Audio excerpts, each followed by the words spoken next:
உலகின் மிகவும் கொடிய விஷம் கொண்ட ராஜநாகத்தை கேரள பெண் வனத்துறை அதிகாரி லாவகமாக பிடிக்கும் வீடியோ சமூக வலைதளங்களில் பரவலாக பகிரப்பட்டு வருகிறது. திருவனந்தபுரத்தில் கரமன ஆற்றின் நீர்பிடிப்பு பகுதியை ஒட்டி பேப்பாரா வனவிலங்கு சரணாலயம் உள்ளது. இங்குள்ள நீர்நிலைகளில் மக்கள் குளிப்பது வழக்கம். அப்படித்தான் அங்கு குளிக்க வந்த பொதுமக்கள் ராஜநாகத்தை பார்த்து உடனடியாக இது குறித்து வனத்துறையினருக்கு தகவல் கொடுத்தனர். தகவலின் பேரில் வனத்துறை அதிகாரி ரோஷினி சம்பவ இடத்திற்கு வந்து உடனடியாக ராஜநாகத்தை பிடிக்கும் பணியில் ஈடுபட்டார்.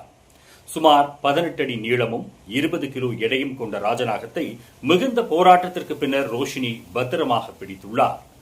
பிடிக்கப்பட்ட ராஜநாகம் அடர்ந்த வனப்பகுதியில் விடப்பட்டதாக தெரிவிக்கப்பட்டுள்ளது.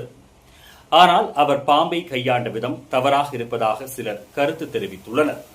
உலகின் மிகவும் விஷமுள்ள பாம்புகளை பிடிக்க சில தற்காப்பு உடைகள் அவசியம் என்றும் அதை ரோஷினி அணிந்திருக்கவில்லை என்பதோடு மட்டுமல்லாது அவருக்கு போதுமான பயிற்சி இல்லை என்பதை தெளிவுபடுத்துவதாக சிலர் கூறியுள்ளனர்.